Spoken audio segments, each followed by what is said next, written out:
Hey everyone, long time no see. If you don't already know me, my name is Slicky Campbell. I talk about music, I talk about fashion. I haven't talked about fashion in a hot minute because the music world has been crazy. I've been very inspired about making movies about music, but let's start again with some wholesome fashion content And the brand we're going to talk about today is none other than Diesel. So let's go back to the early 2000s when Diesel first gained popularity. They were a pretty popular denim brand. They had different silhouettes of denims. They did anything from low-rise Y2K style jeans.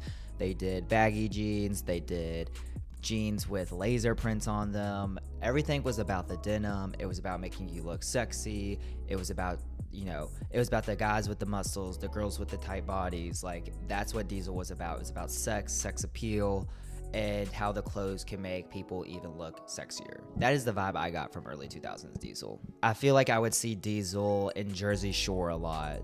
The tight muscle t-shirts, the girls with the Diesel hats and the Diesel jeans, like that was very much their vibe. But going into the 2010s, Diesel really fell off and became more in the lane of like the G-Star denim capacity. A lot of the people that wore the low top Pumas were also wearing Diesel jeans. They fell into this weird niche category. I'm talking about you Latinas and Latinos. But yeah, from 2010 to 2019, the streetwear world was based on hype. You had to have collabs. You had to have stuff that resold, stuff that got onto the internet, and Diesel just never really did that. There was no big collabs in the world of Diesel around that time, and they simply just lost traction. You weren't surviving if Travis Scott wasn't wearing your stuff, if Kanye West wasn't wearing your stuff, if a basketball player wasn't starting wearing your stuff. You just weren't surviving because you needed these faces to get their fans to come and buy your stuff. And even without even the collabs, they didn't have a statement sneaker. They didn't have a statement piece that people would buy. Like when you think of 2010 to 2019, you think of Off-White belt, you think of Supreme hoodie, you think of Louis Vuitton belt or any Louis Vuitton accessory that had a big LV on it. No, there was no Diesel product that was like, oh, this is very hype, this is very common within the streetwear community. Like, no, there was nothing like that, and they were falling off. And then 2020 happened. Also, let me know in the comments what other brands you would love for me to talk about. I've talked about Molola, I've talked about Cortez, I've talked about hundreds of other brands in my short form content. I have it in a playlist, and you can go and watch that stuff. Let me know if there is a brand or a fashion house or just a trend that you want me to talk about. More fashion videos on the way. Let's get back into the video. So 2020 happens, and that is when Diesel just pops off. And no surprise, Diesel has a new creative director of the time, Glenn Martins, and he is like the sole catalyst of Diesel just becoming the it brand. The crazy thing that happened in 2020, 2021 was this Y2K revival. Low-rise jeans were in, baby tees were in, ironic t-shirts were in, anything in the 2000s was in. And guess what was in the 2000s? Diesel. And there were a lot of brands in the early 2000s that tried to do this revival.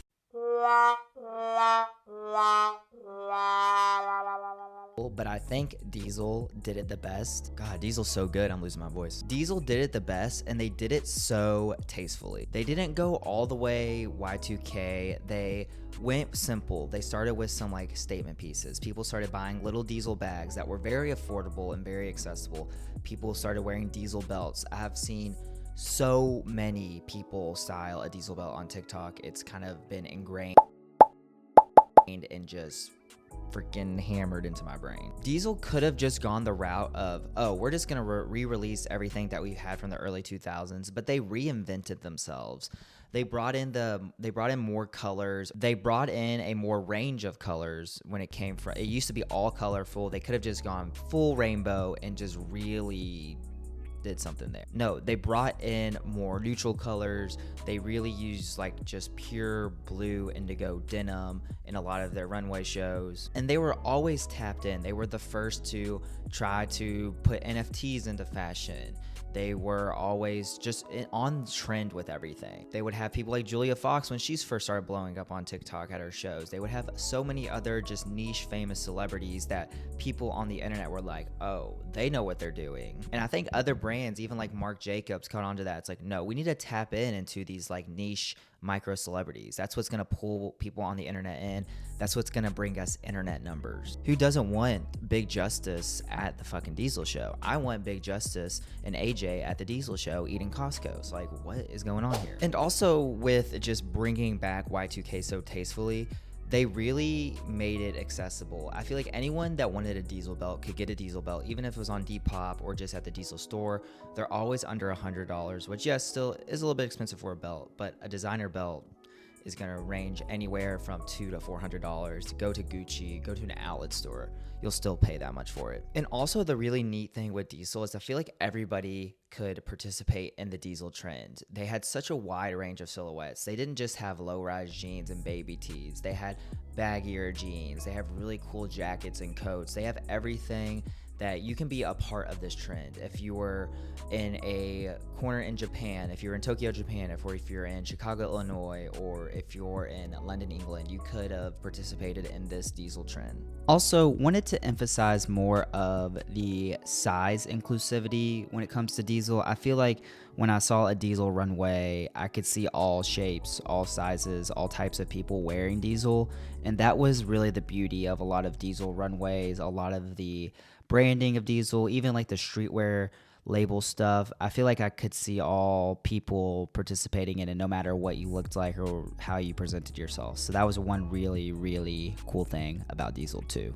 Just emphasizing more, they're part of that internet culture where everyone is involved regardless of what they look like or how they're presenting themselves. So why do I think Diesel is gonna be the brand of the decade? From 2020 to 2030, they are going to rule the streetwear world, and it's none other than Glenn Martens. If he is at Diesel, he will take this brand throughout until he leaves Diesel. This man has a pulse, a grip on internet culture, on fashion in a way that not that many people do. Like I said before, other fashion houses like Marc Jacobs, now Mason Margiela, obviously wants Glenn to direct them because he's a creative director now. And I hope Diesel can keep him there as long as possible. I know Glenn kind of had his own thing with Y Project and that didn't really work out, but I mean, he's going to Margiela, going to Diesel. You can only be Stretch so far. But besides Glenn Martens, these are some other things that I need to see from Diesel if my voice goes out one more time. But like I said, besides Mr. Glenn Martens, this is what needs to happen for Diesel to be that streetwear brand. One, they need to keep their pulse on the internet. Like I said, you need to get more and more and more niche. Go with the niches of the fashion creators, the niches of the internet celebrity. Like I said jokingly AJ and Big Justice from like the Costco guys, but like, yeah, get that and that and that niche. Cause there's so many people that are watching these that don't care about fashion that will think this collab is so cool and funny and ironic. Everyone loves irony now. So why not put Big Justice in a Diesel belt and Diesel shades, Also, the denim. Diesel has always been a denim brand at its core, and they need to keep innovating with these denim silhouettes. Make them as baggy as possible. Put things on them. Put, emblems, crystals, anything on them to make them stand out and be like, that is Diesel brands. Like in their last show, they're doing like the bumper jean kind of thing where it's just like almost your whole crack is out. That is what they need to keep doing. They need to cut out anything that keeps them fresh and new. Even if it's not like the most tasteful thing, go ahead and do it, because you need to be on the pulse of the internet and what people are talking about. Me even making this video is why Diesel is going to succeed. But I think Diesel has really set themselves up just with even with their last show with like the zombie apocalypse kind of futuristic vibe that like when Y2K is out, Diesel is going to be one of the few Y2K-esque brands to withstand the change in trend. I could see Diesel in their kind of vision going out into like the very futuristic, if that's what fashion goes into.